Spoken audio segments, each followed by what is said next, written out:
hello, you are listening to Ultra Q, episode 155, I believe. My name is Rhett. I'm joined by Mel.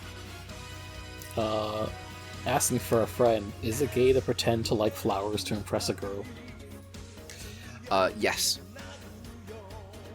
Okay. I'm glad we could clear that up. Also joined by Brad.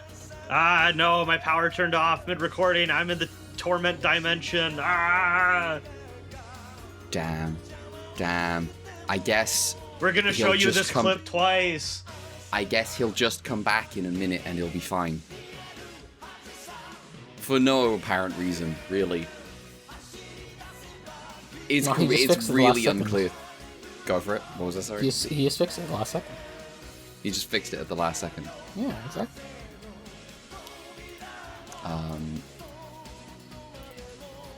So yes, we watched 3 more episodes of Gridman. I think they were all right. I'm trying to remember what they were. Dinosaurs. Dinosaur, yes. Power outage, flowers. Right, yes. Sorry, I watched these like a while. I had to get prepared and everything because I was busy this weekend. Okay. So I have some summaries here for these episodes. If we want to just get straight in. Yeah, may as well. Episode 22 is called... It's not called Revile. It's called Revival. There we go. Revival. Dinosaur King. A Tyrannosaurus Rex skeleton has been discovered on the outskirts of the city. Dr. Yoshihara, the guy leading the dig, is calling it Japan Tyrannosaurus. Khan Digifer is watching this on the TV and going, now hang on a minute. They're talking about some kind of king of the dinosaurs. There's no king but Khan Digifer. Takeshi, ruin this good news immediately. Takeshi is on the case. He doesn't give a shit about dinosaurs anyway. What's the use of the past? It's just a bunch of old shit that's already happened. Meanwhile, it turns out Naoto is super into dinosaurs, and he's really enthusiastic about this discovery. Ippei is also a little into it because he's been building dinosaur features into the recent Dyna assist weapons. And when they combine into a robot, it will take the form of a T-Rex. But he's struggling to get the balance right. Yuka says if they access the university's system, then the live updated Japan Tyrannosaurus data will give Ippei a good foundation for his robot. But something strange is happening with the data. It's all obviously wrong. Aha, this must be the work of a malicious hacker. Indeed, Takeshi fucked with the measurements. Naoto and Yuka head to the excavation site to alert Dr. Yoshihara, but he's not too concerned. After all, they have the accurate data on their local computer, and they can update the network version later. Naoto and Yuka chat with Dr. Yoshihara, who observes that although dinosaurs were the dominant mode of life on Earth for a long time, they went extinct. There is no guarantee that humanity will continue to exist. We might not get hit by a meteor, but dramatic changes in our environment can have extreme consequences. The more we understand about the past, the more we can understand how to live in the present. That's just what this cool and completely intact skeleton is. Oh my god, is that the remote control excavator? It's on a rampage. It's heading straight for the skeleton. This is the work of Takeshi and Khan Digifer. Gridman needs to deploy, but Naoto is too far away from the junk. Using immense amounts of energy, Gridman is able to connect with Naoto through the computer at the excavation site, and Gridman fights the kaiju. Gridman wins with the help of the new T-Rex robot, which Ippei finishes, using the archaeologist's local data, which Yuka sent in the middle of the battle. The day is saved, and everyone on the excavation site is like, what was Naoto doing in the tent? Was he scared? Lol. The end. This episode has the definitive frame of what I would call Gridman in a nutshell. Uh-huh. Yeah.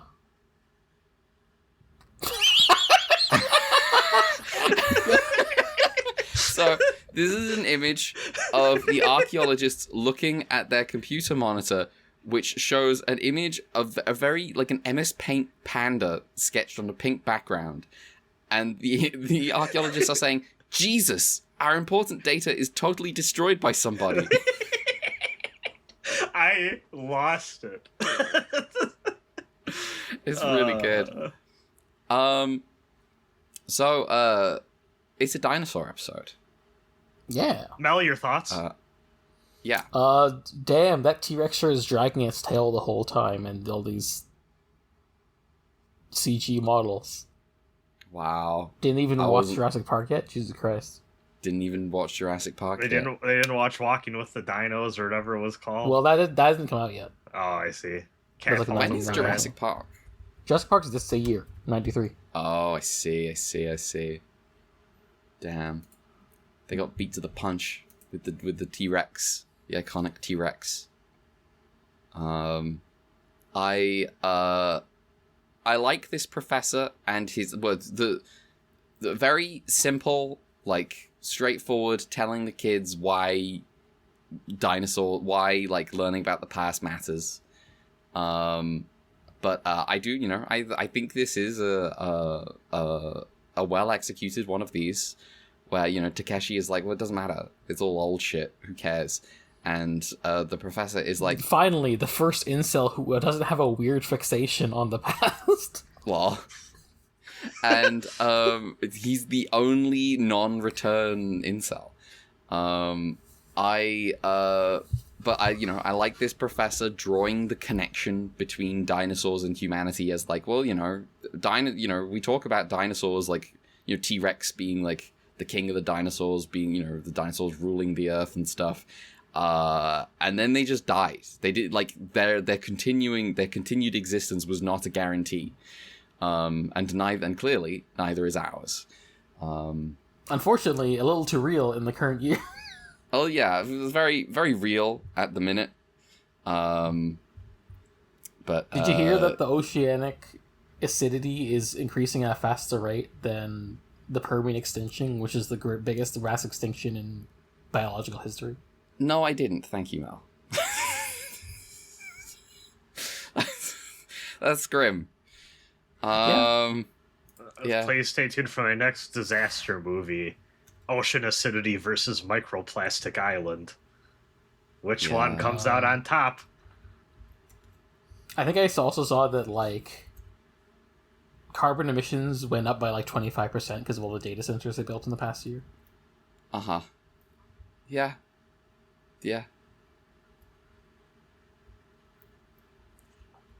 Anyway. Yeah, Gridman. Baby Dan.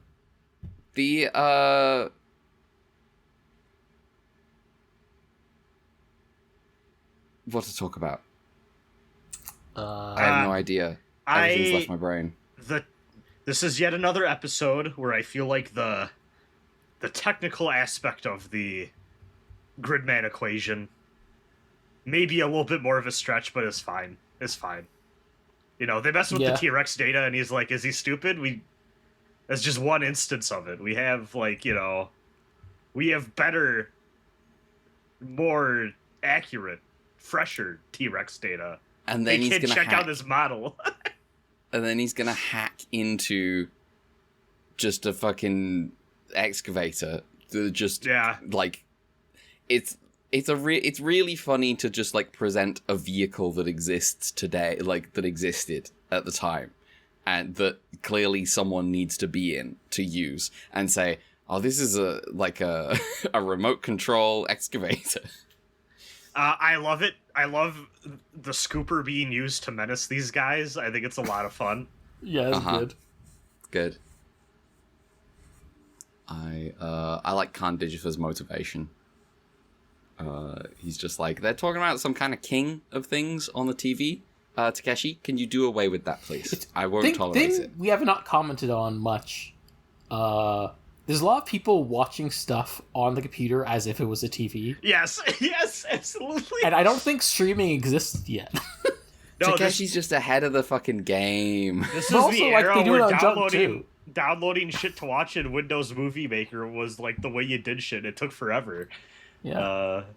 This is a sci-fi show. It's about the future. They imagined that you could watch TV on your computer. Oh, God, and it turns out you can. I said Windows Movie Maker instead of fucking Media Player. I'm a buffoon. I'm a fake. You're watching movies in Windows Movie Maker. Fool Cocomelon on your fucking... Yeah. I'm a 90s kid LARPer. Thinking about the current current year reboot of Gridman where Takeshi gets mad someone didn't notice his his super chat. Oh, damn. Oh, Takeshi and VTubers. We need this. The people need to hear and this. Conjifer is like, people shouldn't be looking at an idol, they should be looking at me. And Takeshi's like, oh, but I'm quite a big fan of Hoshimashi Suisei. The VTuber will love my desk setup for the rating my viewers' desk setup stream. She reacts. She mocks it. Wow! Have you heard of my book? Have you heard of dusting? Have you heard of dusting? Buy my book on desk setups. Yeah. Man. The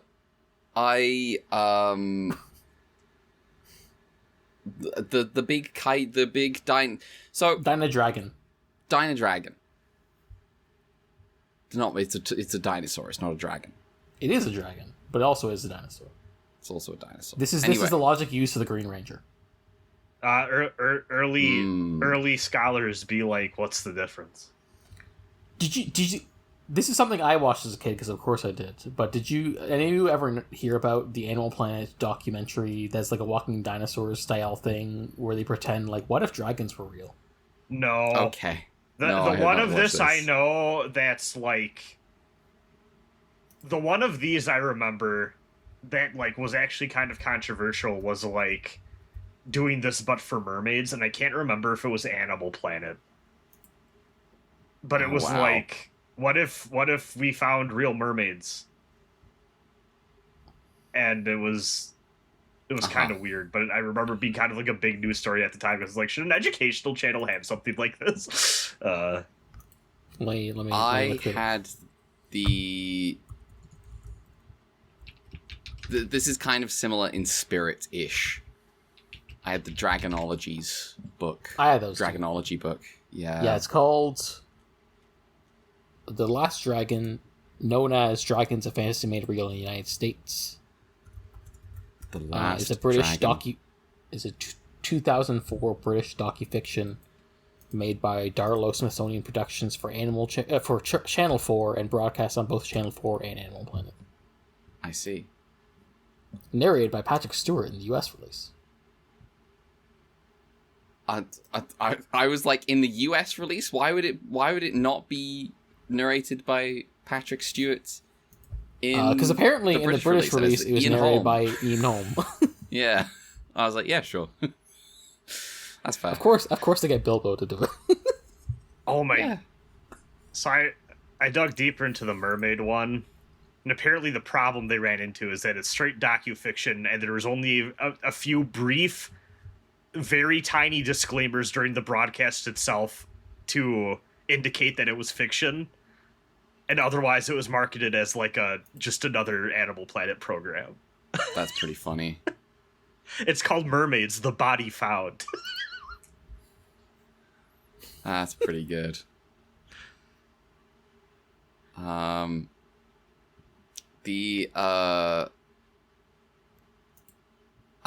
first thing that came up when I googled The Last Dragon was a musical martial arts film,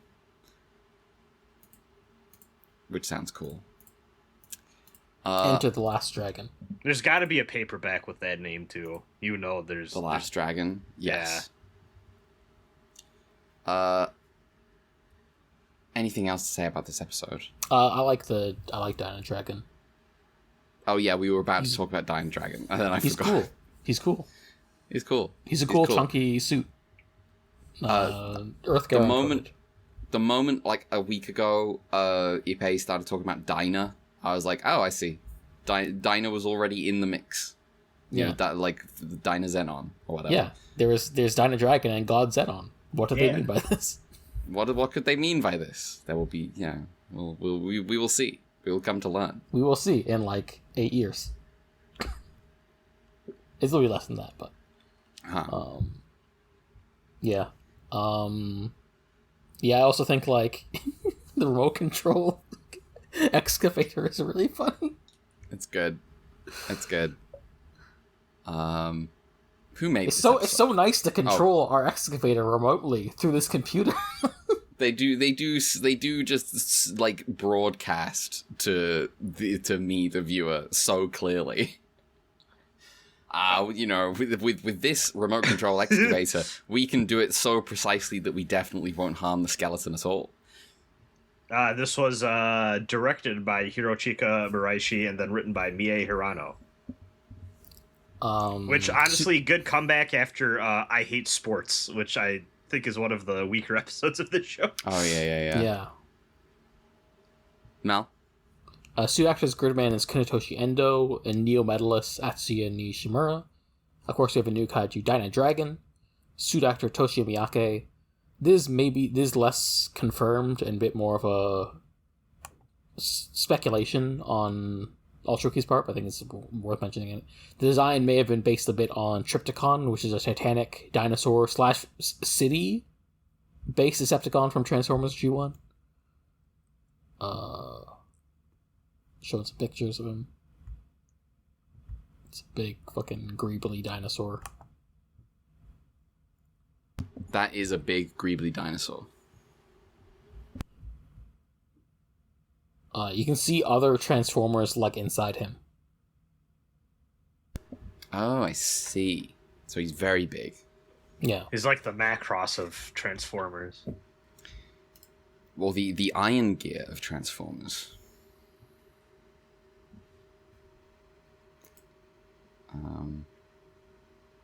Have you ever seen the Iron Gear No. from Zabungle? No. Can I show you the Iron Gear? Oh, wait, I mean, I've seen Zabungle. I just don't remember the Iron Gear. Oh, the Iron Gear is the big red robot. Oh, yes. Yeah. Forgot it's called that. This is the... They're gonna strangle my Zabungle. Hey, Maybe Mal. I should rewatch Zabungle. I almost Check said Iron out- Gear.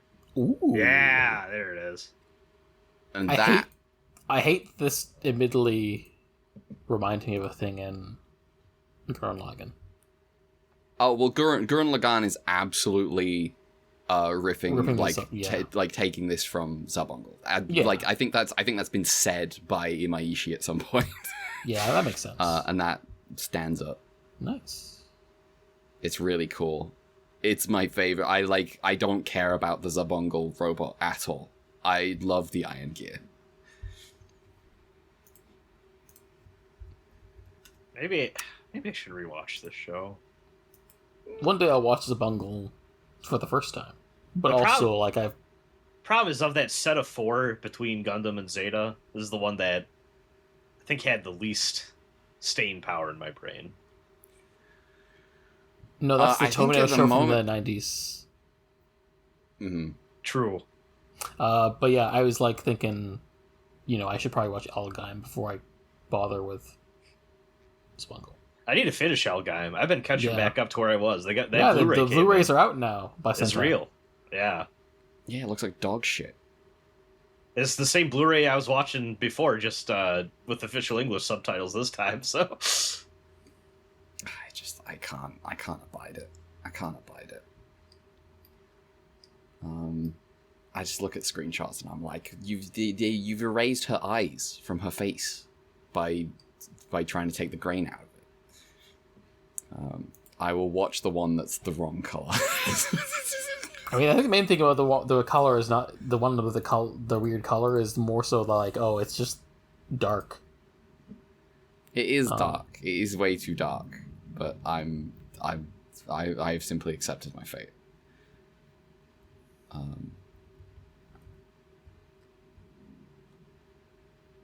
Anything else to say about episode 22 of Gridman? I like how you specified of Gridman, like we were gonna... There was a risk of us talking about episode 22 as something else. Yeah. What's the best episode 22 we could have been talking about? I don't know. Oh, we already talked about Evangelion last season. What's episode 22 of Evangelion Evangelion? 22. That was the Hallelujah Asuka getting fucked in the... over by I don't know that that's the best one. It's not the best one. No. Oh, yeah. I can't think of any right now. Episode 22 of Ed, and Eddie. Uh-huh. Keeping up with the Eds. In this episode, the Eds help out when Ed has to mow his lawn. Eddie then comes up with the idea of mowing other people's lawns for cash. I remember this one. Nice. No, you just see. Okay, I'm looking up episode 22 of a very important television show. Yeah, episode 22 of Ultra Q is Metamorphosis. I don't know which one that is. The butterfly that makes you big. Oh, that is fun. Actually, no, it wasn't the butterfly that made it big. It was like the random pool of water. But the butterfly was big. The butterfly did go big. Danger at Ocean Deep is an episode of Thunderbirds. Well, first of all, it's Danger at Ocean Deep, which means that Thunderbird 4 is involved, which means it's a good episode of Thunderbirds. While crossing the Mediterranean Sea, the British nuclear-powered tanker Ocean Pioneer 1 enters what appears to be a fog bank, then explodes. Both its skeleton crew of 3 and shipment of liquid alsterine fuel are lost. 6 months later, Ocean Pioneer 2 is launched on its maiden voyage through the Mediterranean. The vessel is christened by Lady Penelope. Okay. I'll take Thunderbirds. I don't know if there's ever more psychic damage I've inflicted on Red in this podcast than the time I asked if Lady Penelope was the mom. Episode 22, Sequest DSV, The Good Death. The Sequest is tricked into torpedoing a ship carrying dozens of child refugees led by Cynthia Westphalen, Kristen's daughter. When their launch is damaged, Commander Ford, Shan, and the Westphalians must take refuge at the Amazonian Confederation, whose brutal leader believes the Sequest has sent assassins after him. Guest starring Luis Guzman. Nice. That was a bad episode. Nice. Oh, you know what else is a bad episode? Space Seed, episode 22 of Star Trek, and it's episode 22 in both airing order and production order, so there's no argument to be fucking had. Oh, you know what? Hold on a second. So let me just double check, make sure.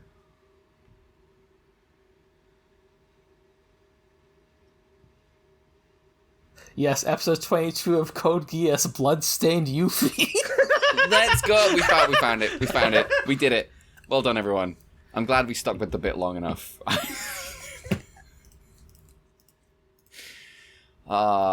Good job. Episode 23.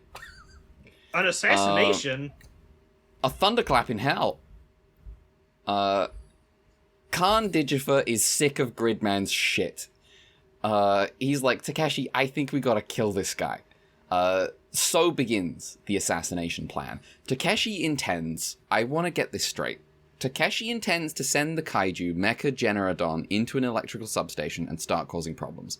Then, when Gridman fights the kaiju, is it Generodon can bring down a lightning strike from the storms, and this will cause a massive power failure at the substation that will eliminate Gridman? Yes. Is this what the plan is? Okay. Sure. I don't know about from the storm specifically, but at the very least it is... Yes. We're causing a blackout while he's plugged in, and then he'll be lost forever. Yeah. Like your unsaved Word document. Exactly. It's like the Matrix. Yeah. Meanwhile, as the city experiences increasing power cuts during the storms, the trio wonders what would happen if Junk lost power while Naoto was in the computer world. Ippei looks into a solution and designs a bicycle generator. Naoto tries it out and immediately injures himself, maybe breaking his arm. Later, a severe power cut hits the city and Naoto gets the call from Gridman. He gets to Junk and merges with Gridman despite Ippei and Yuka's protests about his injury. Gridman arrives in the computer world and starts fighting with a weak left arm. Meanwhile, Yuka is blocked from the substation and Ippei is pedaling away on the generator.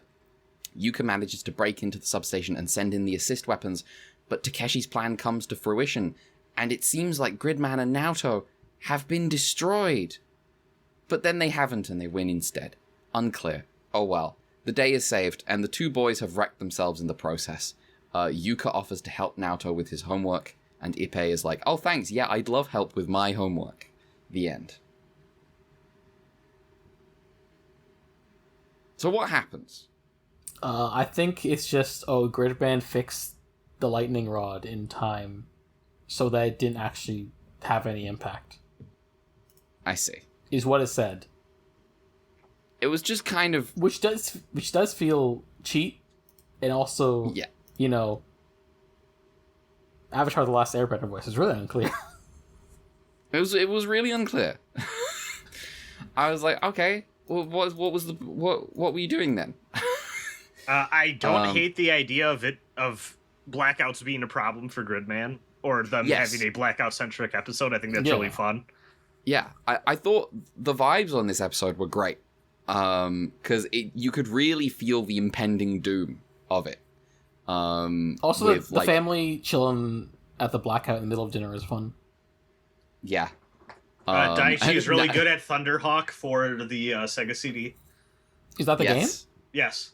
Nice. Naoto being the really bad, annoying brother who's like, oh, come on, let me play. And then later laughing with his friends, like, yeah, Daichi was about to beat the level, but then the power cut. Sucks to be that kid. I do like the Naoto bit in this episode where they're like, oh, I had so many, it's a shame about the power cut. We had so many plans. And Naoto says, yeah, I was going to study. And his mum just looks at him like, fuck off. No, you weren't. Get out of here. Don't give me that. That was a good bit. But yeah, I do just like the sort of impending doom of like all these characters talking about, well, what would happen if there was a power cut? And meanwhile, we know Takeshi is like staging a power cut, and we know it's a trap, and then he springs the trap, and then Gridman's fine. It's fine. I don't know what you'd do instead of Gridman being fine.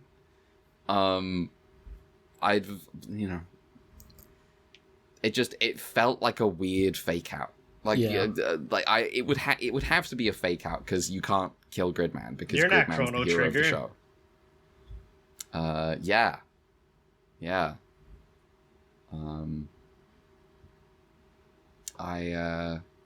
But yeah, I thought mostly this episode was pretty good. I got caught up on the fake out.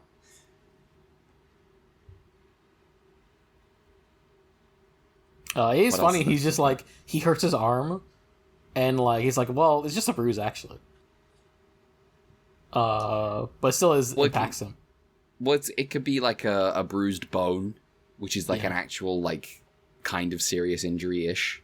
I was I guess actually it wasn't really a bruised bone now that I think about it, but I was in a sling for a bit in, I think it was like 6th grade, because I slipped down a wooden stairs and used my arm to shield my neck, and my arm kind of ate shit.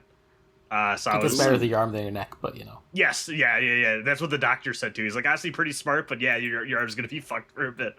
He did not say that. I was like, I also like that, like Naoto medical term fucked. Mm-hmm. Naoto like accidentally he falls over and like bumps into, basically runs over Ippei's dad, and everyone's like, oh, Naoto, we gotta take you to the hospital. And everyone, Ippei's dad is like, yeah, never forgot about me.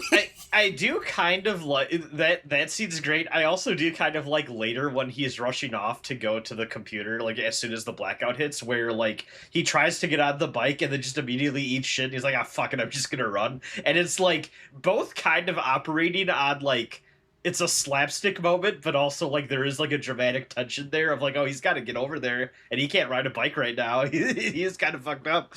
That's good. It is. So yeah, this episode we get like the Naoto and Ippei both doing the hot-blooded shonen thing of like expending their own energy, like doing themselves in to get the job done, and Yuka is kind of the reward. Not the best vibe in the world, but I don't expect like better. I do like that she at least offers to bike for Ippei, and he's like, "Nah, I'll take care of it." Uh-huh. And also, Dyna Dragon does mean that they are able to like do assist stuff again. This is true. I'm curious how long this one lasts. I wonder if this is going to be a recurring thing for a little bit, where like we get the new one for like a batch of like 5-6 episodes, and then it blows up, and then we get a new one a few episodes later until the show ends. What if we get Dynazenon? Obviously, Mel can't say anything. Mel can't make any noise right now. But like, what if we do get Dynazenon? That would be like a logical conclusion. Be like, well, what if both of the robots? What if I merged both of them? Perhaps. I don't actually know. Nor do I. Someone does. We don't know. For sure. For sure. Who made this episode? Andrew Garfield. No. The Andrew Garfield made this episode? No, it was actually Teruyoshi Ishii, who I think categorically we can confirm is not Andrew Garfield. And then it was written by Kazuhiko Goto. It could be Spider-Man. Maybe he worked on Japanese Toei Spider-Man. Yeah. What a show. Have you seen it? I've seen... I can't remember if... I watched it as a group back when, like, with people that are like, oh, wow, this is a weird thing that exists, let's watch it. And it was wild. But, like, I don't remember a ton of it, and I don't know that we finished it. But we watched... It was a thing for a bit where we were just like, hey, anyone want to watch Japanese Tokusatsu Spider-Man? I've seen a compilation of the clips of Spider-Man introducing himself. Yeah. I feel like I should watch it at some point just because it's technically The somewhat inspiration related for to Sentai. Sentai. Yeah. Yeah. Because he's got a robot. Yeah. And, like the third Sentai season, Battle Fever J, was originally planned as, like, a Captain America adaptation, which is why they're all based on countries. I think that robot Leopardon has started showing up as, like, they leaned into the Spider-Man multiverse stuff more so as of late. I feel like every now and again I see a comic thing where they're like, oh, they got the toy Spider-Man robot here. I think they could... Spider-Verse has taught me they could probably do a Sentai Spider-Man team.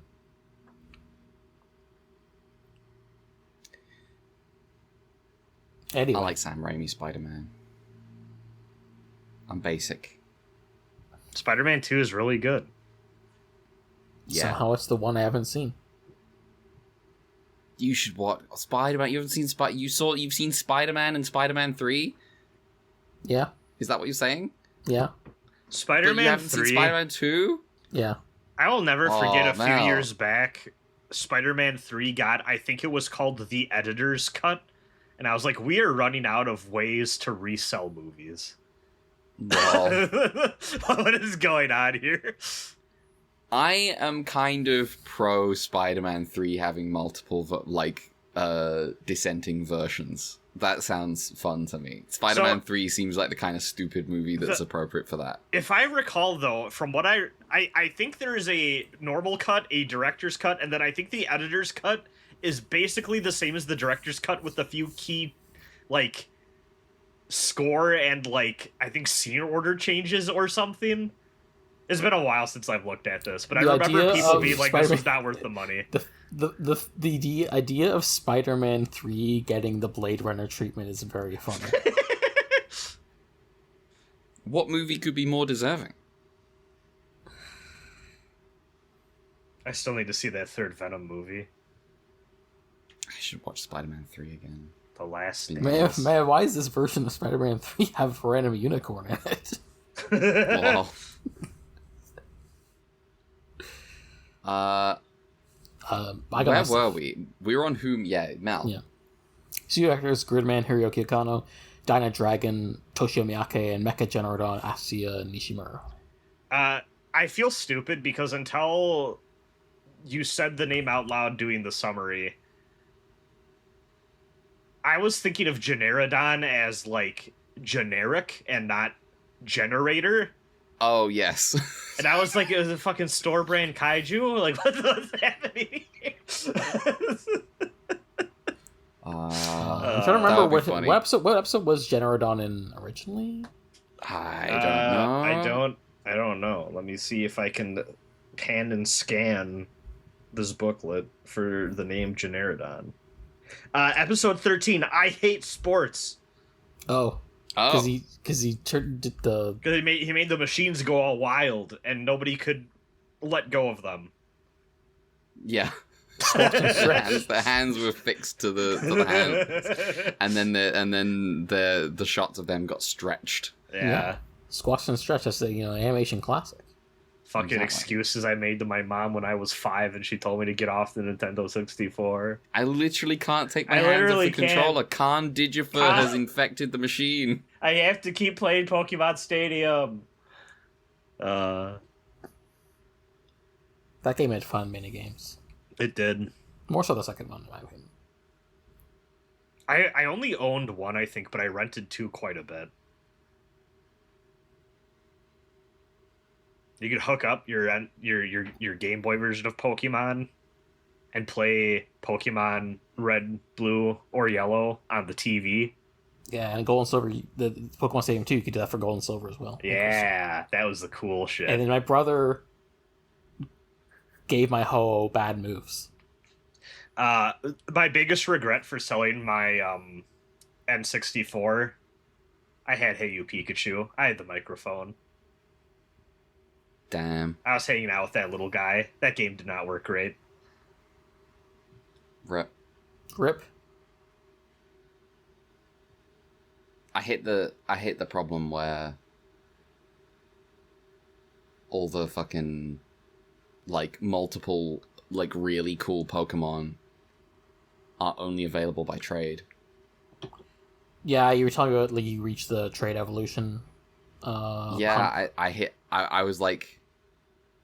was thinking to myself, what sort of level does Haunter become Gengar? And I was like, oh, never mind. When we did my friends and I did the Pokemon first gen as a part of the book club, the 2 of them did some trade evolutions, and I was like, I'm lazy, so I'm not doing that. But I wonder how you do that on an emulator. Oh, there's solutions. There's solutions, yeah. But I just don't. Yeah. I was looking into it, and they seem to be talking about a specific emulator, and I was like, well, that's not the one I'm using.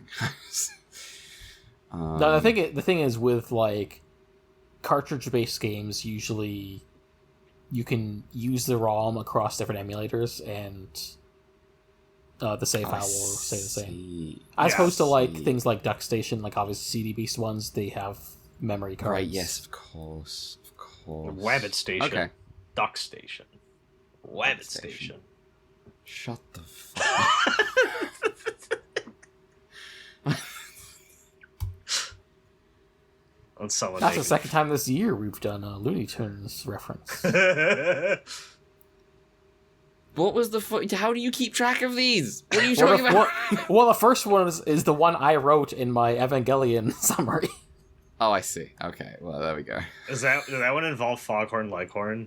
No, it was about Duck-a-Muck. Oh, okay. Because it was about the final 2 episodes of Evangelion.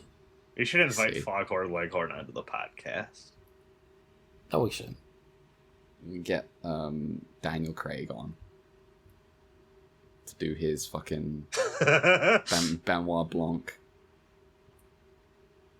I was watching a VTuber collab. They were playing a Jackbox game, and they hit this whole little game where they had to order all the popularities of different kinds of detectives, and they were all clearly famous detectives, and the only one they could identify was Sherlock Holmes. I was losing my mind, and they were like, oh, it's like a murder mystery writer, and they were like, that sounds boring. And I'm like, you can't call Angela Lansbury boring.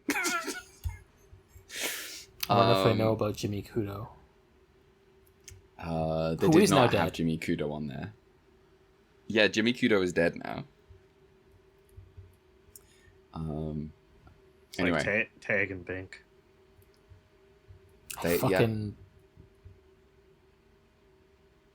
Why does Tag and Bink come up so much on this podcast? I've been thinking about Tag and Bink a lot. You haven't read Tag and Bink? No, but I think about the names Tag and Bink a lot, and the fact that they are dead. I hate it. They owned Boba Fett. How? How did they own Boba? Honestly, I feel like Boba Fett gets owned a lot. He dies basically by accident. Yeah, they brought him back. True. Unlike Kylo Ren. I can't tell when listening to the new AMC episodes about the fucking Darth Vader comics if Tag and Bink are now canon and also actually evil. What? Maybe I haven't been listening to those episodes because I haven't read those comics. I want to. I guess I'll report back about whether Tag and Bink are in the Vader comics. I think those comics are where Vader canonically learns he's related to Luke or something. I haven't listened to those either. Oh, I see. But I've seen that. I think I've seen that on panels. Twitter. Yeah. Yeah. I was watching a Northern Line clip the other day, and it was him asking his Discord, "Hey, what does it mean that Giga got signed to V-Shoujo?" And someone replied with "average sentence on Wikipedia" or Wikipedia, and I lost my mind.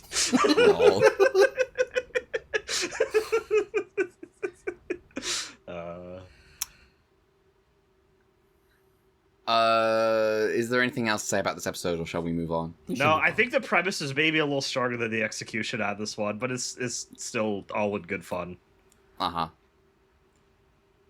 Episode 24, My Love, Bioflower. Naoto has healed from his injury and finds the junk basement filled with flowers. He asks Yuka who did this, and she says, "Who do you think?" And in a very funny moment, Naoto goes, "Oh, right, yeah, Ippei." They head over to the florist where Ippei is working part-time, and they're sort of confused why he's so into it until they see the owner is a beautiful woman. Her name is Yuri, and every day she sends Ippei home with more flowers. But not those flowers in that glass case. Those are special genetically engineered flowers called Leafran, invented by Yuri's fiancé that Ippei doesn't know about yet. Ippei, you can't do this. This is how you end up buying a white aggro starter deck. Lol. but maybe Ippei can take one of them. I love trading card games. Yeah. But maybe Ippei can take one of them tomorrow once the testing is done and they're available to be bought by the public. Later, Naoto wants to know how long Ippei intends to keep this up, and Ippei says, "Well, until I marry her, of course," and then imagines himself as an adult man married to Yuri, sporting a very funny fake mustache. He's got the Rugolo mustache. Yeah, he does. The next day, Yuri gives Ippei the Leafran and reveals her fiancé, and Ippei is obliterated. Don't worry, Ippei, there are good times ahead. Just give it 3 years, man, and the Lakers are gonna sign Shaq and Kobe. Anyway, the gang heads back to Junk with the Leafran flower. How's Takeshi doing? Well, he's mad at flowers. See, he spotted Yuka at the florist, bought a bunch of flowers, and attempted to intercept her with them so he could confess his love. Unfortunately, he missed completely and ran straight into a bin. So he's mad at flowers, and definitely not himself. Specifically, he also says, "How come she didn't know I was here when I deliberately hid from her?" It's good. Kandijfa is like, "Okay, then make humanity hate flowers." Takeshi knows just the thing. He sends the kaiju Plandon to mutate the artificial plant Leafran so that it emits a poisonous pollen. The trio has to flee the basement and put on hazmat suits so they can go back in and freeze Leafran. Naoto merges with Gridman, while Ippei heads to the florist to save Yuri and her stupid fiancé, I guess. Gridman defeats the kaiju, and Ippei... What does Ippei do? He does something, right? He saves Yuri somehow. Well, he's attempting to, like, shake her awake, at the very least. I don't remember if there was something before that. He does spray some of the flowers. Oh, that's I right. See. Yeah. He does more to help than the cop did when the salon was on fire. Yeah, that's true. So yeah, he helps Yuri, but then he leaves before she wakes up, leaving her and her fiancé to say, wow, maybe we shouldn't fuck with nature. But then again, genetic engineering will help with medicine and food supply and the like, as though these ideas were the main theme of the episode. Later, Yuka says she thinks what Ippei did was really cool, and Ippei does the Ippei classic and decides Yuka is his fallback girl, and Yuka is not thrilled with this. The narrator is like, Gridman, protect all the beautiful flowers from the evil Khan Digifer. The end. She does say, and I quote, if you were to save me like that, I'd definitely fall for you. And I was like, Yuka, don't put that energy in the air. He's going to latch on too hard. He's immediately like, let's go put ourselves in a dangerous situation right now. And then they start fighting in the middle of the store. Which I guess is like the outdoor part of it, but also... It's really funny that there are maybe 3 lines total in this episode about how the risks of like genetically modifying plants and like nature. And like meanwhile the episode is mostly about, you know, Ippei's romantic trouble again. This being said, I do actually quite like the scene where he's trying to shake her awake, and then she starts to say the name of her fiance, and Ippei's actor does a pretty good job selling the realization of like, oh, like, yeah, she truly loves this dude. I need to get the fuck out of here. This is the mode of girl-obsessed Ippei I like. Yes. Like, along with that episode where he makes the 7-day plan to propose to a girl, this is up there as well as, like Ippei's, like, hopeless romantic vibe, where he's just all in. And I think it makes him an interesting foil to Takeshi, who is clearly, like, exuding prototype incel energy at every angle. And, like, Ippei is a guy who is like, well, that sucks and I feel bad, I can move on. He fails, and he regularly finds other fish in the sea.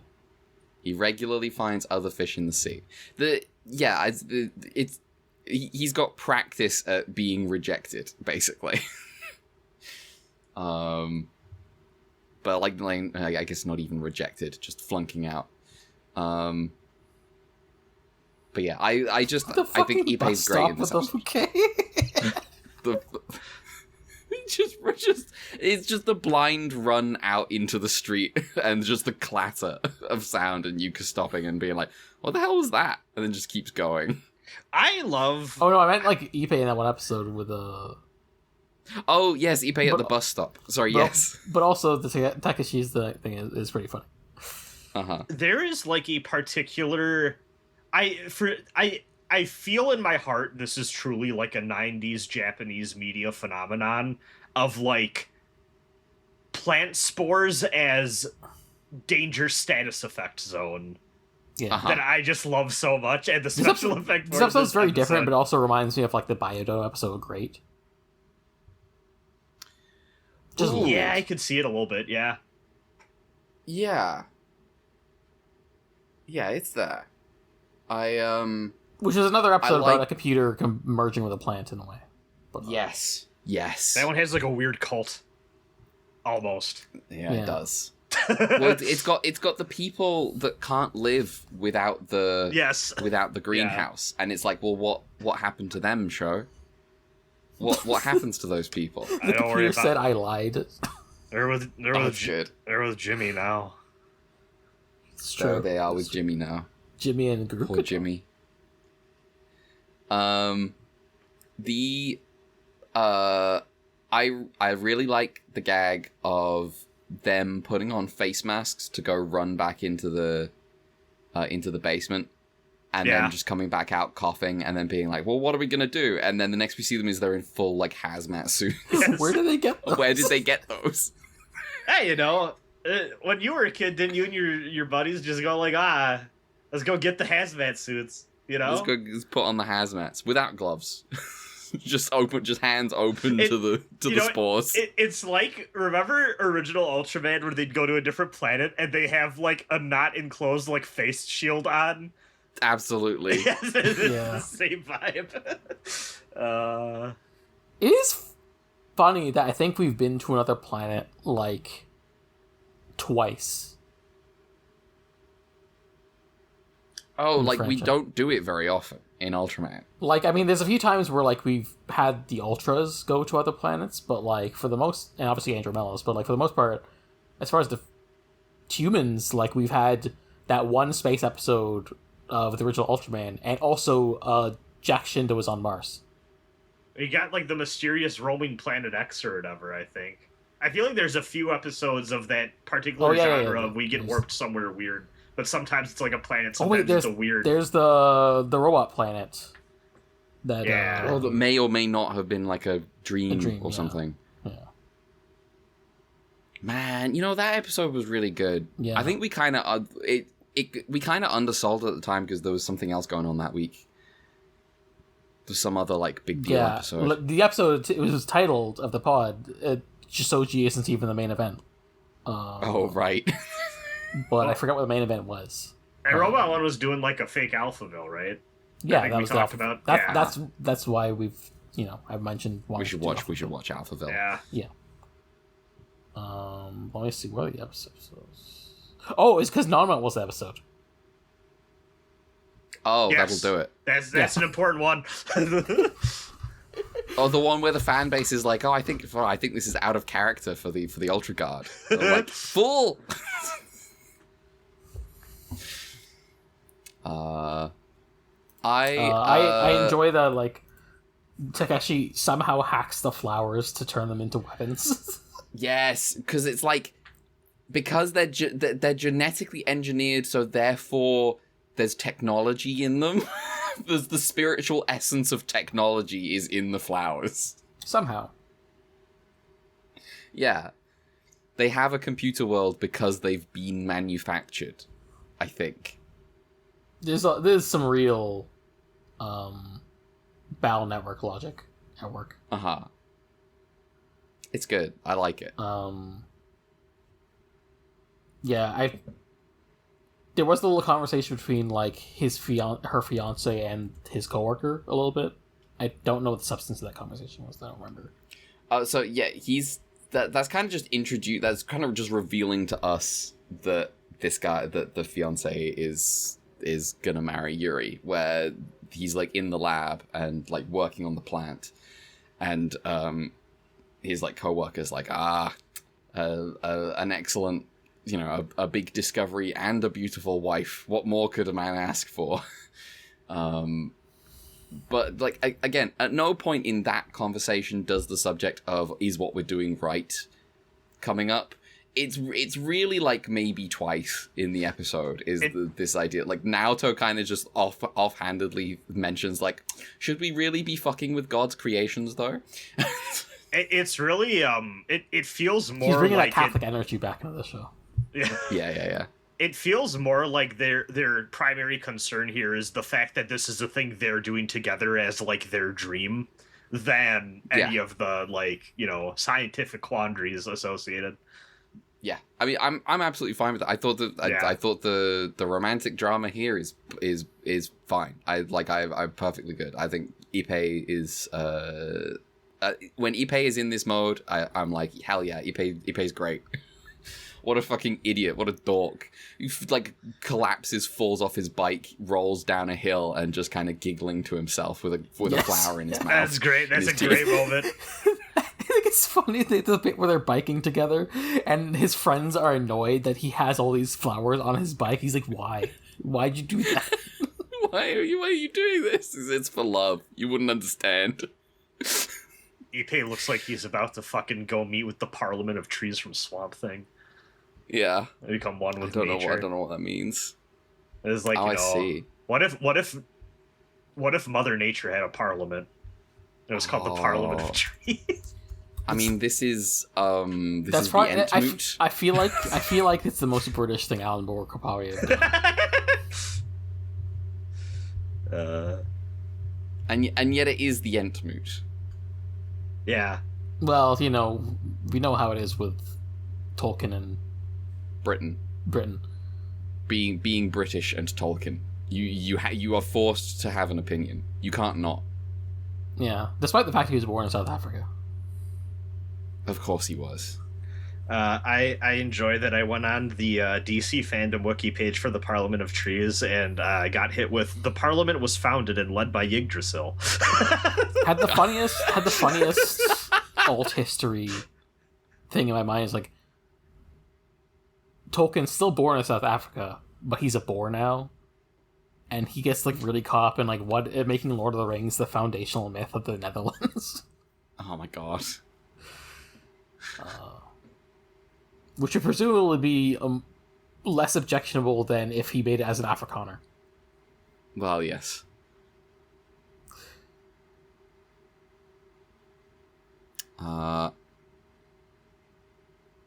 What else is there to say about this episode? That it was made by Yoshiki Oh, yes. Kitamura and then written by Masakazu Megida. Mel? Oh wait, no, that's completely wrong. I was on the wrong page. My apologies. Brad's making shit up? Fucking liar. Source, I made it up. Drop him into the pit of sharks. Yeah. This This was directed by Teruyoshi Ishii and then written by Isao Shizuya. Okay. Suit actors Hiroki Okano for Gridman, Toshio Miyake for Dino Dragon. This might be it for a while. We shall see. Okay. That said, planned on suit actor Atsuya Nishimura. This suit is a modified mecha steel gun, stealth gun, or whatever. Except they replaced the wings with the ring of leaves. Uh-huh. Yeah. Sick. Is there anything else to mention about this episode? There might not be. Yeah, it's alright. Alright. Do we have any color timers? Yeah. Go for it. Episode 22, 4 minutes, 49 seconds. Of course, Dino Dragon is filling in the capsule countdown now. So that's 2 minutes, 35 seconds. Episode 23, Gridman is 9 minutes, 16 seconds, and Dino Dragon is 2 minutes, 44 seconds. Episode 24, 3 minutes, 45 seconds for Gridman, and the Dino Dragon, 1 minute, 33 seconds. Nice. Alright. That's going to be Gridman this week. Coming in at just about an hour, I think. We got 5 more weeks.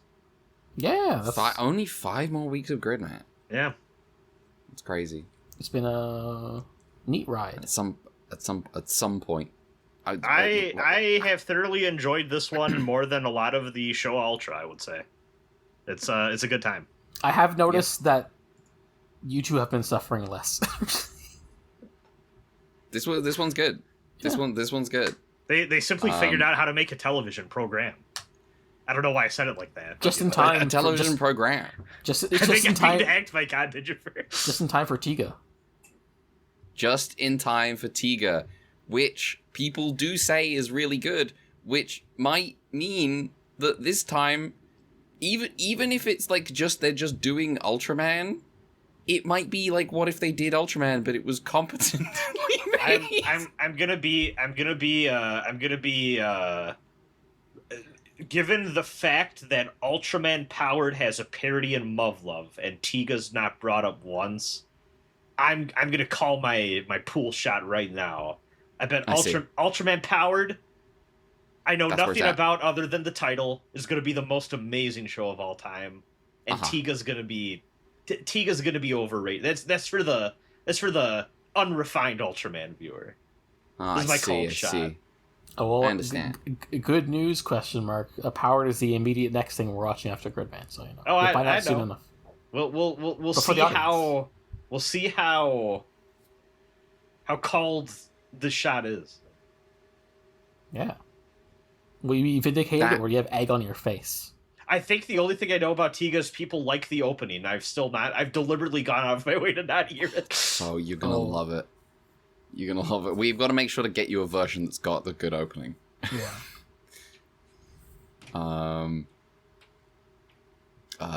Alternatively, you just watch it on your own time or something. But that's gonna be Gridman this week, which means we're gonna take a quick break and then we will be back with anything else. I'm gonna go Eat a You're gonna zebra. go? Yeah, I'm gonna get bye. I'm fucking off. No, I'm gonna go eat a zebra cake, or as you probably call them over there, zebra cake. That's true. Yeah, I'll be right back. Now, what the fuck is a zebra cake? I don't know.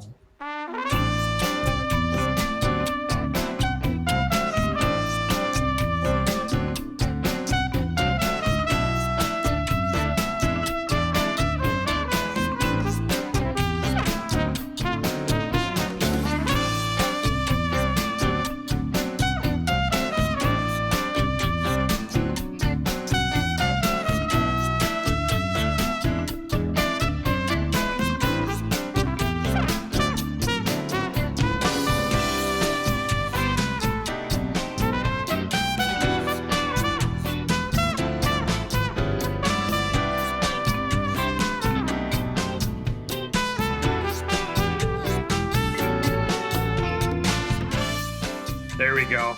I'm back. I don't keep my You're zebra back. cakes in as deep as a dungeon floor as I do my granola bars. Yeah. All right. Welcome back. So my voice has actually been. I was not expecting my voice to be okay. I have like lemsip myself up, but like this morning it was kind of rough. I was kind of like, oh, I don't know how. You will have eagle-eared listeners. Eagle-eared I feel like listeners this last isn't week the first time that's come up. Eagle-ears. will have noticed. I noticed in the edit. I thought it was very funny. Will have noticed last week when Mel said we're doing Teo next week. There was a silence, and then there was just a resigned intake of air from me. So yesterday I was busy. I was at Wembley Stadium. I went to go see My Chemical Romance. Oh shit! How was that? That was fucking incredible. Let's go. Nice. Do they play Foundations of Decay? I don't think they played Foundations of Decay. They played some shit they've never played, but it's the big Black Parade anniversary tour. So they just play through the whole fucking album with like theatrics. And then Black Parade is the only song by them I know. I mean, it's a good one. And then they take a break, and then they came back on and they played some more shit, including some shit that, like, I was not expecting to hear live. They played Party Poison live. They played the Desert Song live, which like I don't think is even on any of the albums. I think that's just like this one. That's like a B-side or something. Okay. I can't remember where it's like released, but like it's like very personal. They played They play Helena. They played Helena. Let's go. Did they? What's the name? The first album, the vampire one. What's the name of the vampire one off the first album? I'm also trying to remember.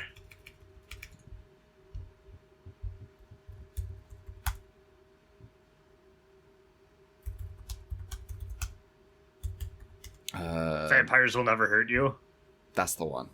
They played that, which I wasn't really expecting. But it was good. I had a great time. The Gerard Way still got it. Yeah. Pushing 50. Still got it. I would describe the aesthetic as of the whole Black Parade shenanigans going on as Soviet camp. That sounds cool. Yeah, I mean it's doing like the fucking it's doing like 1984 type stuff, which like I'm like I don't ultimately I don't care. I'm getting what I need out of this, which is the stupid like aesthetic of like this like this like brutalist stage. I got, you know, I just, it was cool. I thought you know, they played fucking the name of the song. Why am I blanking on the name of the song? The song they end loads of their concerts on. The last song of the Black Parade. Welcome to the Black Parade? No. The fucking... I assume that was the first song. That's the fourth song. Oh.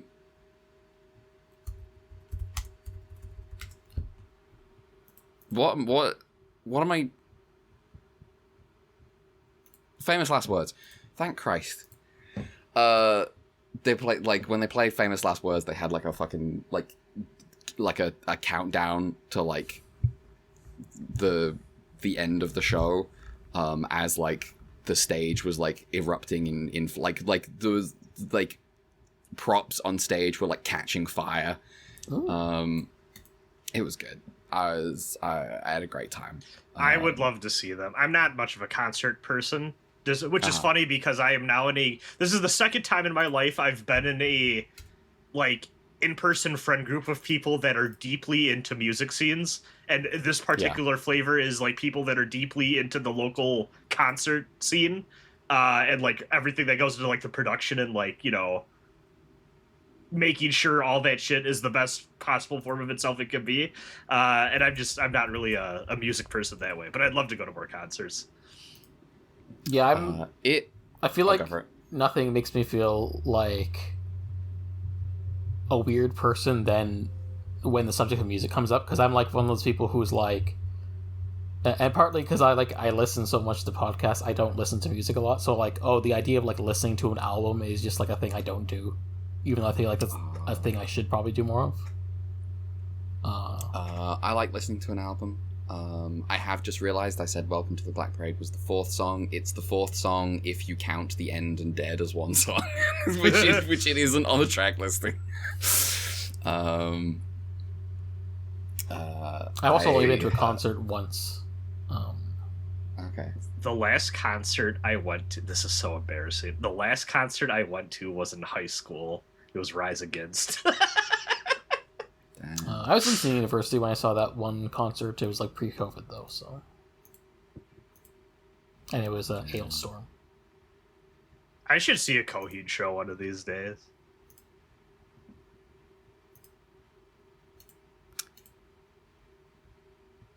That was... Like, I did some other stuff, but, like, that was kind of the main feature of my week, was I went to go see My Chemical Romance. I went with my sister and her friend. Her friend is, like, OG, like, the MCR fan, like, truly, like, dyed in the wool, like, fucking heartbroken when they broke up.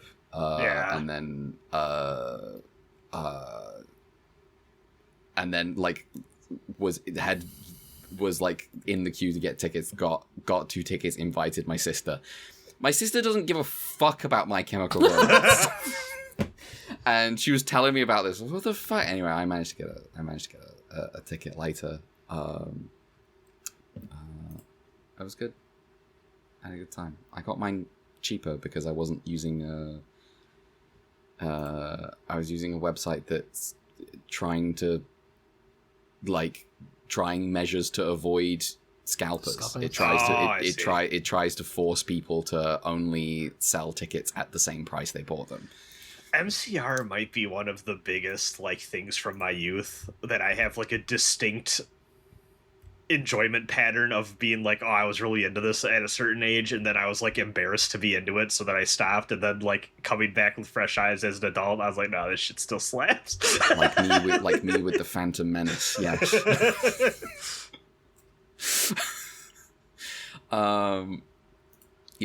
That was great. I had a great time. They ended on... I'm jealous. This sounds awesome. They ended on the kids from yesterday. There was, like, more Danger Days than I was expecting. I was expecting more 3 Cheers, but I played some Colin McRae's Rally for PlayStation 1. Still on the driving game kick? Yeah. That game's good. I'm not good at it, though. Another game you should play eventually, but also you're thinking of shorter games, so don't. Maybe not now. Racing Lagoon feels like an inevitable one for you. Oh, yeah. Which is the one I also need to play. Absolutely. Having stolen most of that game's OST for tabletop game music. LOL. I think I owe it to myself to actually play through and be Racing Lagoon. I fully intend Become to a play Racing Lagoon Lagoon at some point. I mean, South Yokohama, one of the greatest video game tracks ever made. But yeah, so yeah, that rally game, it's good. I'm not very good at it yet, but you know, I'll get there.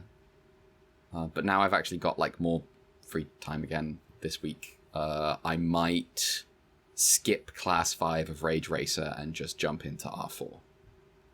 R4 is so good. I'm curious about, because I haven't played a lot of driving games. I'm also curious like what makes the rally racing games different from the other ones, because like, you know, Sega has their whole different ecosystem of arcade games, because you have both Daytona and also Sega Rally Championships. So it obviously it varies from rally game to rally game in terms of like how intense, like how like sim versus like arcadey they are. Yeah. Colin McRae rally is like, so obviously the thing you're doing is you're not racing people, you're just trying to get a better time on a course, and it's all like these like the driving model is deliberately kind of difficult. Like keeping the car on the road is not easy in Colin McRae's rally. Is it just what is it? What is the first one called? I mean,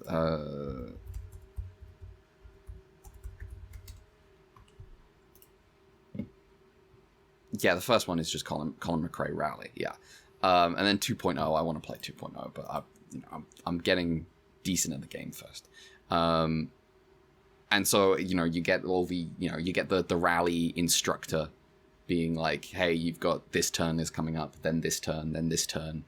And you got to be you can't be like barreling around these courses. You kind of can if you get like really good at it, like, because rally drivers do. Rally drivers want to die, as far as I can tell. The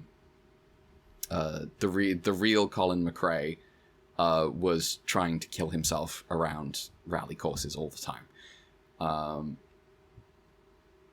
And it's just kind of, and you know, there's a lot of consideration of like weather effects are like really affect the driving. And it's also like I think one of the few like forms of like motor racing where it's like, no, you do actually want to be drifting the car like in real life. You do want to be like sliding around these corners, but like not necessarily like Initial D style like high speed drift. It's interesting. It's kind of got to be felt in the hands to be understood, maybe. Right. Because it like you can really feel that like, oh, I don't really have control of this vehicle. like you know, I'm not like, my place on the road is not secure. I could come off this very easily. In fact, I will. I'm about to. I've been playing that. I've been having a good time with that. I have been kind of stalling out a little bit on Pokemon Red. I'm thinking maybe I'll take a little break, play something else, but we'll see. That's where I'm at. Who's up? I have barely anything this week. Speak. Well, what's that? Who turned out all the lights? Uh-oh. Wait, is that the Green Knight? I'm not sure. I can't see nothing. Oh, I see. So true. The best time to watch the Green Knight is when you wake up at 5 a.m. with back pain and can't fall back asleep, and the glare through the window isn't strong enough yet so that you can still make out what's happening on your TV screen. Yeah. I watched The Green Knight. It was a good time. I don't really have too much more to add other than what Mel said. But Yeah. I think if someone wanted to do like a fantasy like double feature, I think this pairs quite nicely with Eggers Northman, of like a modern kind of grounded fairy tale take, both divided up into like deliberate chapters with like little titles. And you know, a lot of just like good shots of like the landscapes and stuff, and really good cinematography. I think, Mel, you mentioned there's some really pretty shots in this movie, and yeah, it looks great. I need more like legend fairy tale retellings, and this has been a thing that's been kind of picking up with, I feel like, the A24 ification of the industry. I need more. I love these. This is just a good mode of modern cinema that I am getting a lot out of. I see.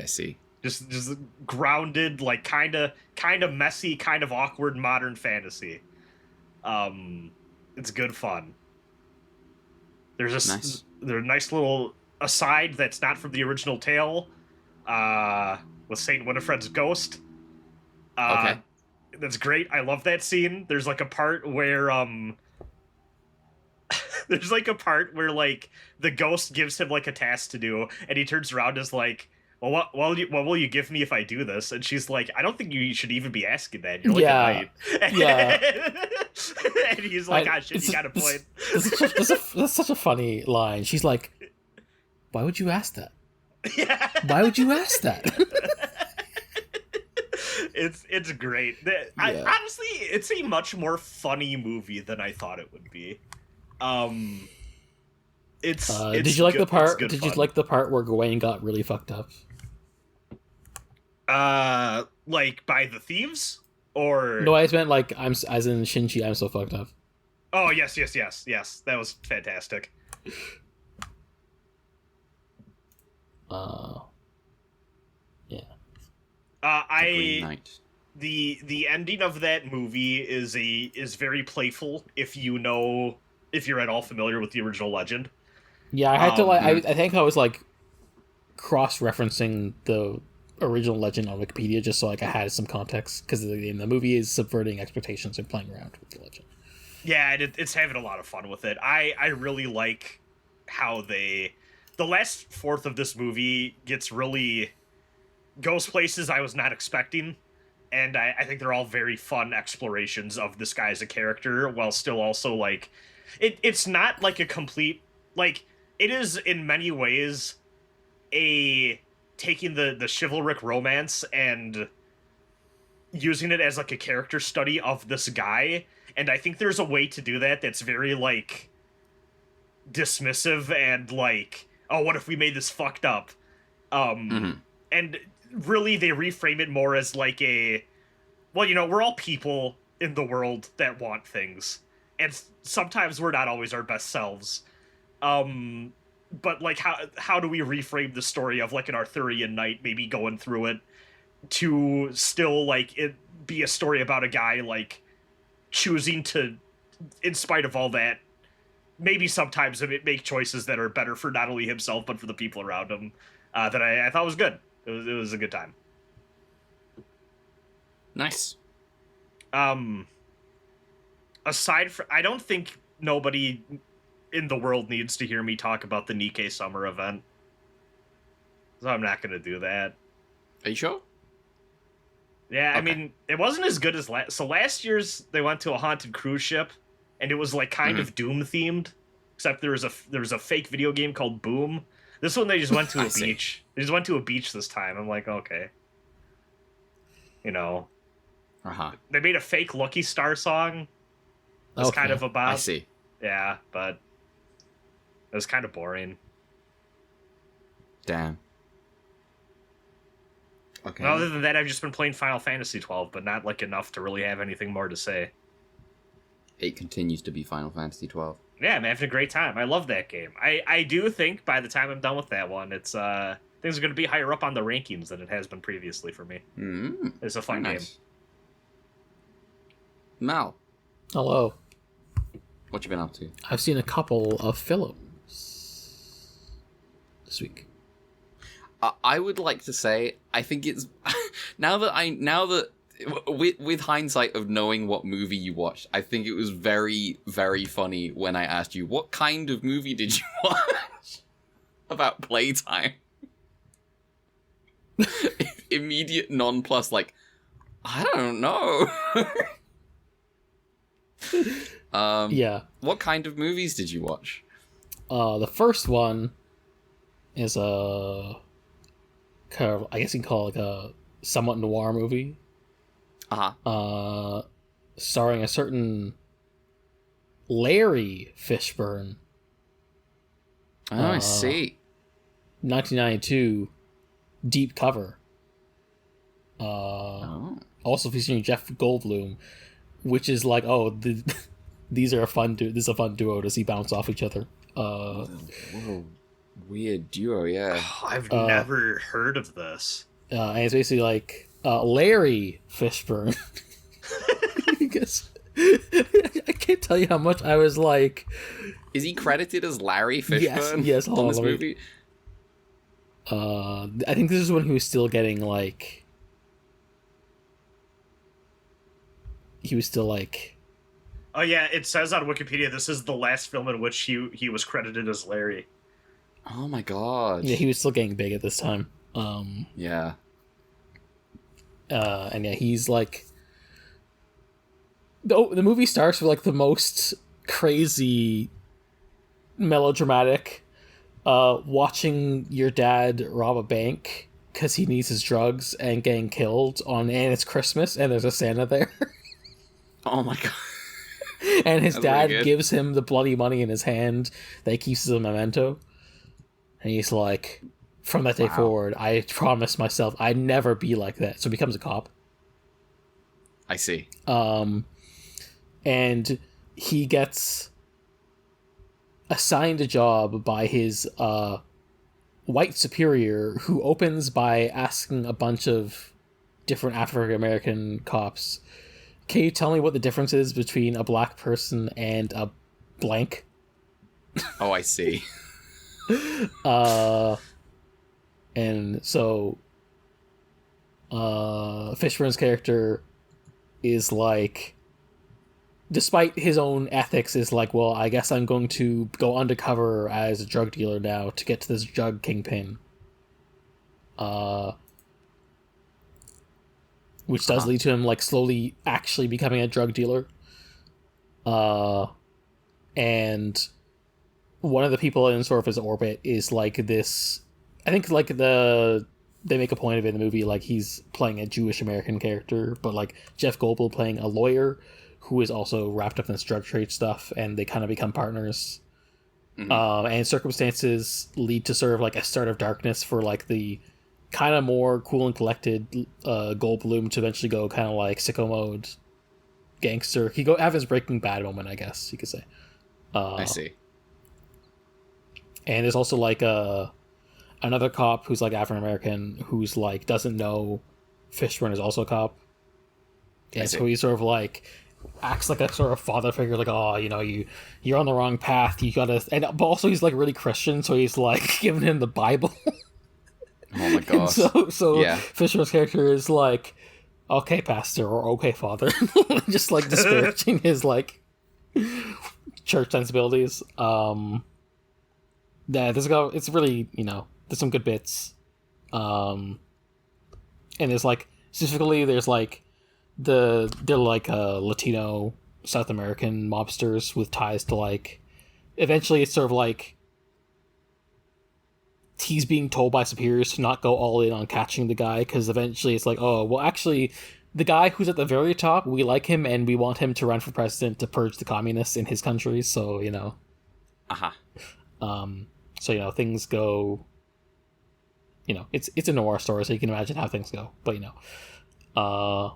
It was a good time, really recommend watching it, just, you know, Lawrence Fishburne always does good performances. Yeah. One of the greats. And Truly. Jeff Goldblum, also one of the greats, and I really like him here, and I like the two bouncing off each other. And it's good. Nice. And the second... This movie does sound good. Yeah. Second movie. I was like, you know what I need? What do you need? I need to get involved in arguments on the internet about adaptations, directorial decisions. Oh, I see. Because the new Ghost in the Shell started. Yes, I also watched this. I forgot. And that first episode was fun, but it did make me go, oh yeah, I need to get around to watching Ghost in the Shell 2 Innocence after all these years. So I watched Ghost in the Shell 2 Innocence. Let's go! Sorry, reframe the tone. Mel, how did you find Ghost in the Shell 2 Innocence? I think Oshi is a hack, and he doesn't understand what the real Ghost in the Shell is that they robbed us of. And yeah, it was good. It is good. This is this is one of two Oshi films in my top 10. Alongside Red Spectacles. I love this movie. I rewatch it frequently. Yeah. Mel, how is that CG? It's wild. This is such an interesting movie to look at. Yes. Like, I knew it had like some weird CG stuff, and it is weird, but it's also like feels like it's done with a purpose that isn't like schlocky and ugly, and like it's almost like a part of the point, like the uncanniness is the point. Yeah, that weird alien helicopter with the piss filter over it. Oh yeah, it was like when the Gridman was fighting the clowns. Yeah.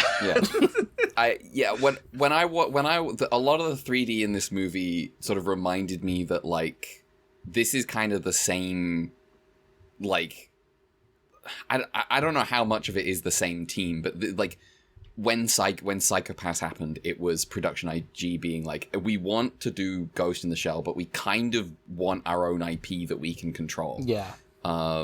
And as like Psychopaths feels like a lot of like the aesthetic stuff in Psychopaths feels like the logical evolution of Innocence sometimes.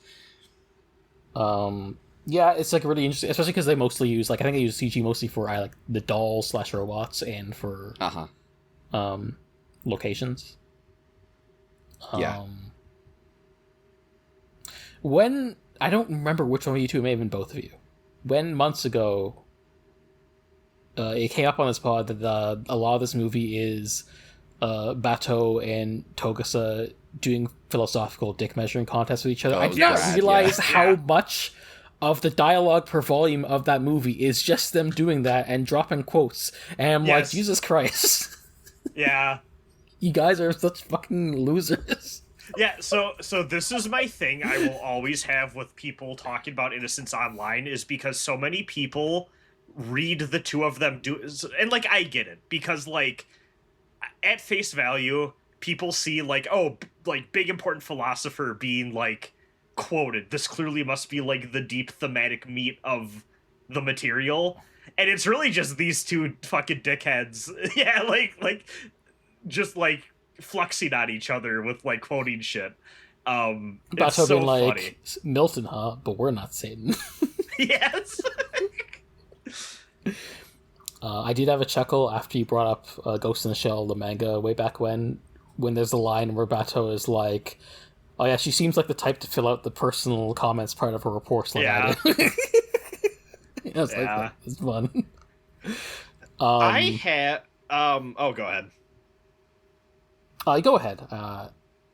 Oh, I was just gonna say, on my shelf for like ever now, I found a copy of the Ghost in the Shell 2 Innocence tie-in Batou prequel novel.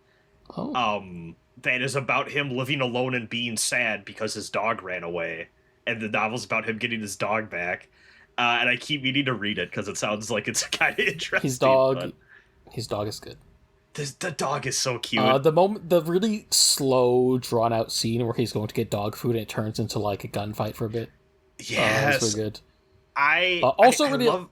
Also, big fan of he packs heat, and he's like, we don't have to be like Yakuza, but like the argument that Tokusa and Bato have of whether they should go to them armed, and then Bato just pulls out the fucking machine gun and shoots them down in 2 seconds. So cool. Yes. It's so good. There's nothing Oshi loves more than a fascist cop. I didn't think about it until like this past few days. But it's kind of funny that like both Pat Labor 2 and the Ghost in the Shell movies Oshi did are kind of him doing like a more serious take on what is ostensibly a goofier source material. Mm-hmm. But also like one of those works for me more than the other, and maybe it's because I don't know, maybe because I watched Pat Labor in release order. But also maybe it's just like the vibe of Pat Labor is more like these are like an office comedy almost, but like they're cops, and whereas like Ghost in the Shell feels like it's prime for like as a cyberpunk work for more of those themes. I don't know. It might be like a distinction that it might be just be like a arbitrary gut feeling thing, but it was interesting to think about because like obviously people are thinking about like people are being really annoying about like comparing the new show to, which is more straight adaptation of the manga compared to like Oshi's work, which is like a lot of the thing that kind of set the tone for what Ghost in the Shell would be for most people. Yeah. I think it's fine those two modes exist, obviously. And I did see a funny tweet that was like, if it wasn't for the Oshi movie, like Ghost in the Shell would probably end up the same way as the Minion Tank Police as like an OVA that people forgot. Yeah. So it's also like, we may have not got standalone complex. I mean, we wouldn't have gotten standalone complex if it wasn't for the Ocean movie. Standalone complex is like its own thing, but also like you can tell, which it's I guess in the middle maybe. Also made by a guy who is like distinctly like learned how to direct from Oshi. Oh, that's fun. Like I think it's because it's that Kenji. What's his name? Standalone complex director. What's it? Kenji Kamiyama, who I believe like Oshi and him have like kind of been like, oh yeah, like mentor disciple relationship sort of thing. So I mean, I can kind of see standalone comics as being like a midway point between like the Oshi movies and. I guess first season came out before Innocence, but like between the Oshi movie and the manga, because you do get the Tachikomas being themselves, which is a highlight of SAC. And of course, that's the benefit of the new anime, the Tachikomas. I might just watch Second Gig now that I'm in the mood, even though I know it's like you're in the have you not seen it? I have not seen Second Gig. Oh, okay. I see. I know it's people are not kind good, of but yeah, but I guess if it's still an enjoyable time, that's fine. I don't know who people are with Arise, but I think Arise is one of those things.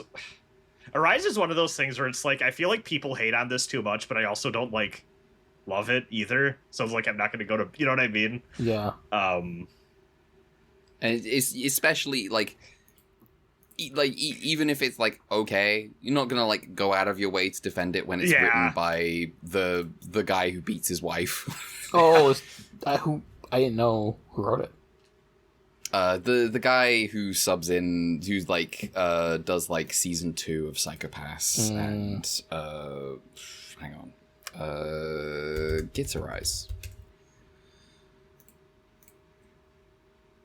Let's see. Written, no, that's the man. I'm always thinking of one of my favorite Ubukata. There we go. One of my favorite Tokusa gets owned moments is when he tries to do the sketch, and he's like so proud of it. And it's just the laughing man. I think about it all the time. It's like Tokusa, you're so goofy. Yeah, So I have Some a few random. So one thing I adore about Innocence is the idea of how much of us as people is us defining us by habits. And like, there's like a weird thing going on with like the Bateau getting hacked in this movie, of like, you are losing this fight because you have become a predictable human being given into your routine, and you're not like living a full enough life full of diversity of experience. Like like, is it Ishikawa or Ichikawa? I don't know which. I think it's consonant. Ichikawa. Yeah, Ichikawa is like, gives me the advice, hey, I think you should get the dry dog food. Yeah. And he's like, no, I'm gonna get the good shit. And then you know he's like, this is why I told you to get the dry dog food. Yes. And as well as the questions at the end about who we extend empathy towards have always stuck with me. The quote, it's funny. The one quote that does I feel matter and hit home the hardest is when the major drops, "We weep at the sound of a bird's cry, but not at the sight of a fish's blood. Blessed are those with voices." Hits me like a truck every time. Mm-hmm. And of course, like the reveal so of like good. what the deal is with the robots is like fucked up, obviously. Yeah, straight from the manga too. That part. No, I didn't know that. It's not as good in the manga, but Well, that concept is from there. Yeah. I like the last shot of the movie, just like Bateau just feeling like having a mood upon seeing like Tokusa's daughter with a doll. He's like, oh, yeah, the themes. Oh, it's great. Asuka would not like this movie. True. I was thinking about her arc in like when watching this movie, because it's like obviously a big deal of the whole dolls thing.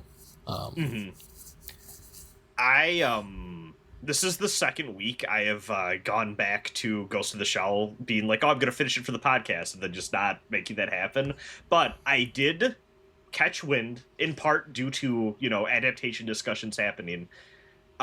Those footnotes that I'm not the biggest fan of, apparently in previous printings of Ghost in the Shell, not the one I have, but in previous printings of Ghost in the Shell, there is an author's note at the beginning encouraging people the first time they're going through the chapters to not read the footnotes, because it kind of fucks with the pacing of the story, and maybe go back and do a second read with the footnotes if you want more info about the world. So I might try that approach for next time. I think, it does seem like the manga would be better if he didn't have him begin with, but I also respect him being like, maybe, make it optional. That's fine. Imagine ignoring imagine having to physically ignore the footnotes. Imagine that right now.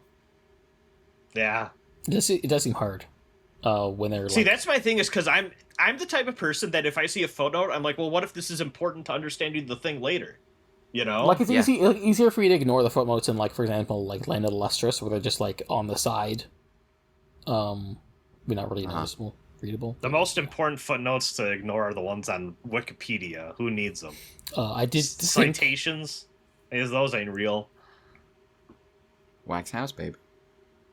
I did. No, that had a citation. I did think it was funny seeing about the new anime. That like the director of the anime was like, yeah, I conjured up in my mind an imaginary Masahiro Shiro to like guide me and talk to about the process, and everyone was like, this is a really funny thing to do for someone who's still alive. That's really good. That's really good. I also, this could be psychic damage, but I'm also like, well, I guess I can go try Dominion Tank Police, because we can see it's an OVA. Not that my track record with enjoying OVAs has been good. I've mostly been thinking like, well, they're fine, but yeah, maybe the appeal of OVAs is less like the actual plot and more like, oh wow, this is made of $1 billion, because it was made to be really expensive for hobbyists. Dallos. Fucking. I feel bad that I didn't care that much for Dallas. Maybe I'd appreciate more on rewatch, but it's fine. You don't have to force yourself. Yeah. It was just one of those things where I was like, it was alright. But everyone in like the server is like, Dallos posting. So I'm like, well, maybe I'm missing something. No, it's, things just, it's taste, innit? Fucking Metal Skin Panic, Mad Oxo 1, I'll always remember. Oh no, I'm stuck in a mech. Oh no, a general big murder man wants the mech back. I guess we gotta kill each other. Also, I'm supposed to meet up with my girlfriend. Ah, what a conundrum. What a metal skin panic. What a metal skin panic. Oh, these are not big mechs. I'm looking at Metal Skin Panic. No, he's in like basically like a mech suit that they made as like a tank killer. And he gets stuck in one, and he's like, "Oh, I'm supposed to meet up with my girlfriend." And then there's a general like, "We need to kill the kid inside that robot." Oh no, it's because he's the biggest fan in the world of tanks. That's right, and he's like, "We need to ensure a world where tanks still exist, not this mech shit." Trey's gang, there we but go. for tanks. Yeah.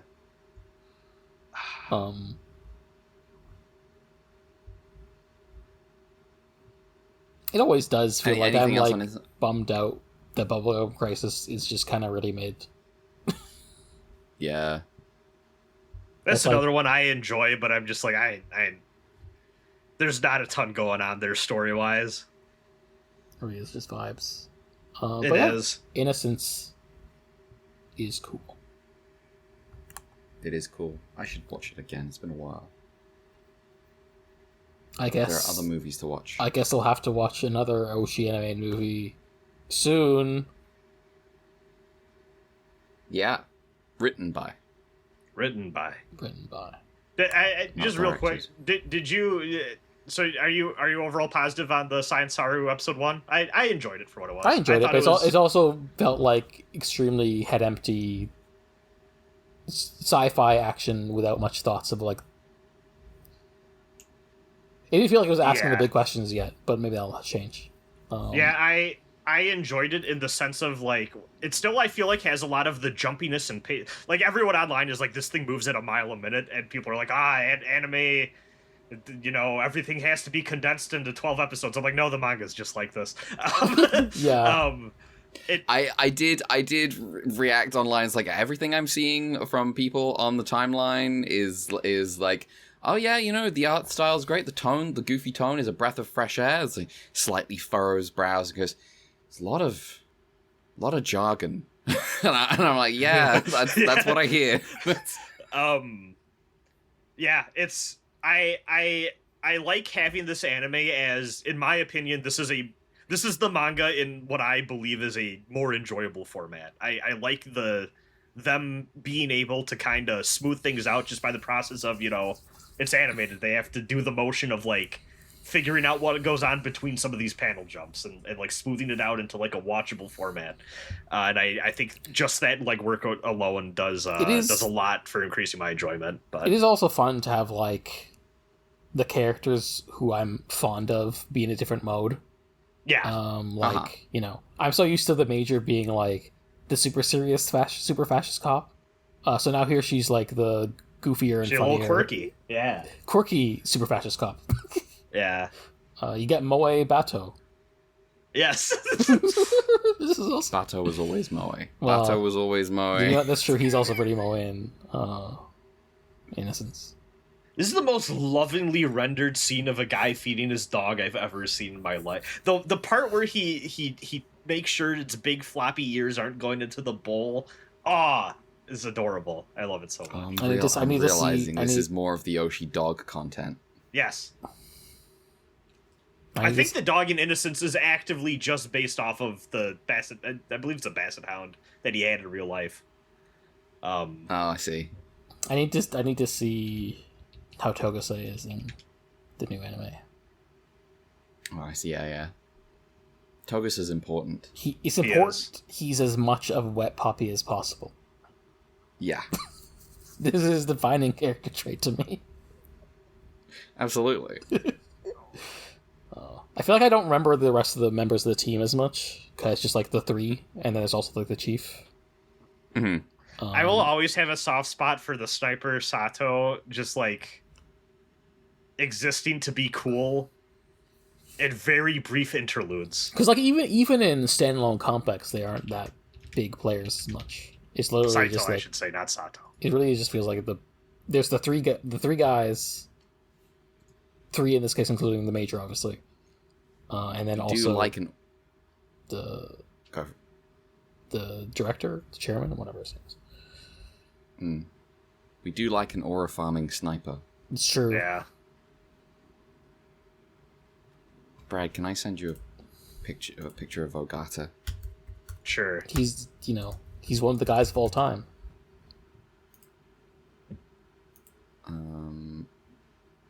Which is really funny, Trying to find a good image. based on his like initial character appearance.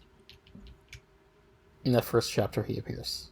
Yeah, he looks like a fucking dork. He's extremely like. It feels like this guy was retroactively decided to be important. I'm looking. I can't find a good enough image. They're not posting the iconic shit that I'm like. These are the images of Ogata to me. You can just post one of them, just whatever you can find. I still enjoy that in that first podcast, I was like, this looks like a character who'd be voiced by Kenjiro Suda, and then we looked him up and he was. Yes, absolutely. Check out this Kenjiro. This is fan art. I can't be doing this. Oh, for God's sake, this is taking forever. I'm just copying in this. This is the character design. But he's like always posted up like fucking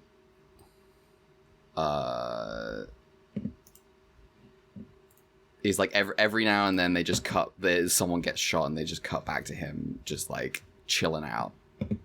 Yeah. It's fucking me up that this like character concept art has the fucking bold colored drop shadow like he's a Persona 4 character. It does. It's crazy.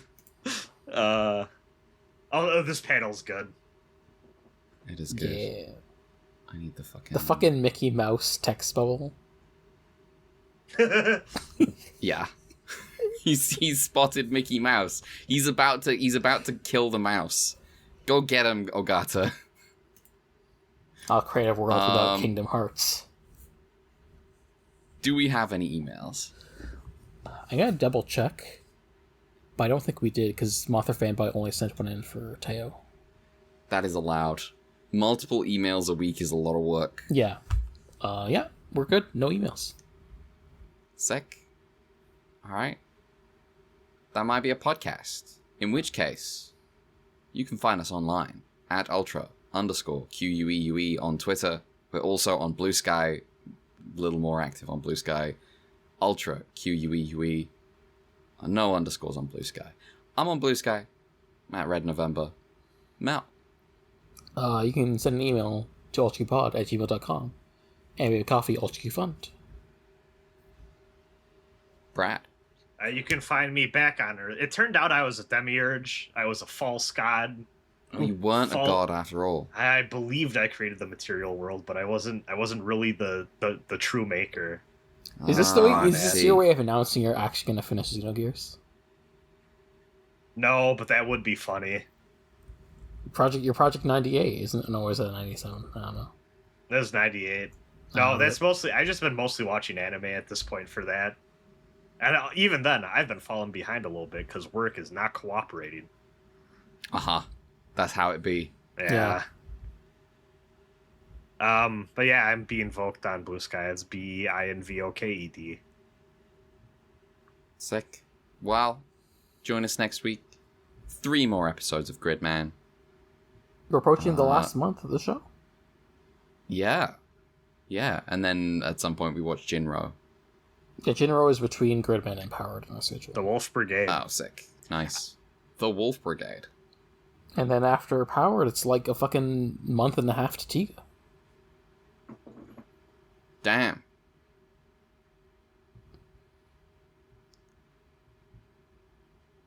It's coming up fast. All right, that's the fucking podcast. Okay, Goodbye, later. everybody. Goodbye. Get the fuck out of here. Damn. Wow. What did they do to you? Oh, they're not going to come back. Well. About time. What'd they do to you? Wow. It's okay, listener. Your God loves you. What do you think we meant when we said audience hostile podcast? I'm hitting stop.